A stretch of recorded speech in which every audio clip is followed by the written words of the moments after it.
তিনি আবির্ভূত হয়েছিলেন গৌরাঙ্গ মহাপ্রভু আবির্ভূত হওয়ার 54 বছর পূর্বে।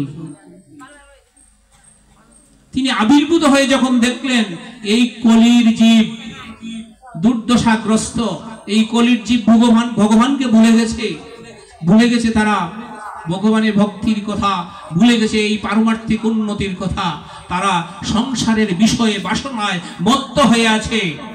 এই কলির দুর্দশা দেখে অদ্বৈত আচার্য প্রভু কি করেছিলেন, তিনি প্রতিদিন হুঙ্কার দিয়ে অনাদিরাদি গোবিন্দকে ডাকতে লাগলেন আর গঙ্গার জলে তুলসী বিসর্জন দিতে লাগলেন। ভক্তের অদিন ভগবান ভক্তের ডাক আর সইতে পারলেন না।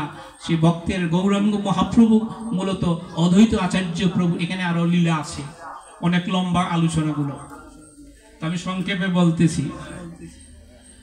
গৌরাঙ্গ মহাপ্রভু মূলত অদ্বৈত আচার্য প্রভুর ডাকেই অবতীর্ণ হয়েছেন এই দুর্দশাগ্রস্ত কলির জীবকে উদ্ধারের জন্য। চৈতন্য চরিতামৃতে বলা হয়, হরের নাম হরের নাম হরের নামৈব কলবলম কলৌ নাস্তেব্য নাস্তেব্য নাস্তেব্য গতির অন্যথা। অর্থাৎ এই কলিযুগে ভগবানের দিব্য নাম কীর্তন করা ছাড়া আর কোনো গতি নাই, আর কোনো গতি নাই, আর কোনো গতি নাই। হরে কৃষ্ণ। এই হরে কৃষ্ণ মহামন্ত্র এমনই এক সম্পদ যে কথা বলতে পারে, তার জন্য দুর্লভ সম্পদ। সে যদি চণ্ডাল হয় তবুও মুক্তিরূপ সম্পদ দান করে এই হরে কৃষ্ণ মহামন্ত্র। তাই বলা হয়েছে, মুচি হয়ে সূচি হয় যদি কৃষ্ণ বোঝে, আর সূচি হয়ে মুচি হয় যদি কৃষ্ণ তেজে। এই হরে কৃষ্ণ মহামন্ত্র উচ্চারণ করা মাত্রই ফলদান হয়। কিতাব তো লম্বা করতাম নীতি 9:40।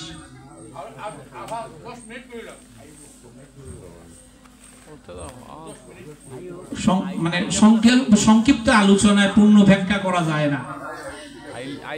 হরে কৃষ্ণ। হরে কৃষ্ণ মহামন্ত্র এমনই এক সম্পদ, তা উচ্চারণ করা মাত্র ফলদান হয়। হরে কৃষ্ণ মহামন্ত্র উচ্চারণ করতে কোন পুনঃচরণের প্রয়োজন নেই, বিন্দু মাত্র অপেক্ষা নেই কোন ধরনের পুনঃচরণের। হরে কৃষ্ণ মহামন্ত্র জপ করতে কোন বয়সের প্রয়োজন নেই। তাই আমি শ্রীমৎ মহাভারত থেকে একটি উপাখ্যান সংক্ষেপে বলেই বিশ্রাম দিচ্ছি। শ্রীমৎ মহাভারতে ধ্রুব উপাখ্যানের যে ধ্রুবের যে সংক্ষিপ্ত আখ্যানটুকু আমি বলছি। উত্তানপাত নামে পূর্বেতে এক রাজা ছিলেন। উত্তানপাতের 2 রমণী ছিলেন, একজন ছিলেন সুভোগা আর একজন ছিলেন দুর্ভোগা। সুভোগার ছিল 7 সন্তান আর দুর্ভোগার ছিল 1 সন্তান। দুর্ভোগার যে 1 সন্তান ছিল সেই ছিল ধ্রুব, আর সুভোগার 7 সন্তান ছিল উত্তমাদি 7 জন। তো একদিন মহারাজ কি করছেন, রাজ সিংহাসনে বসে 7 সন্তানকে নিয়ে উনি বিভিন্ন ধরনের ফুর্তিতে মেতে আছেন, পাশে রানী বসে আছেন। ধ্রুব এসে যখন দেখলো যে তার 7 ভাই সিংহাসনে পিতার কুলে বসে খেলা করছে, তখন ধ্রুব তার লোভ সামলাতে পারলো না। সে কি করলো, হামাগুড়ি দিয়ে, সেই 5 বছরের শিশু হামাগুড়ি দিয়ে সে রাজ সিংহাসনে তার পিতার কুলে উপবেশন করলো। তার পিতার কুলে যখন উপবেশন করেছিল তখন তার মা সুভাগা বলছেন, হে ধ্রুব, তোমার এত বড় স্পর্ধা কিসের? তুমি দাসী পুত্র হয়ে রাজ সিংহাসনে আরোহণ করেছ, এখনই তুমি এই মুহূর্তে রাজ সিংহাসন থেকে তুমি নেমে আসো। যদি না নেমে আসো তাহলে আমি তোমাকে জাঠা দিয়ে তোমার কপালে আঘাত করব।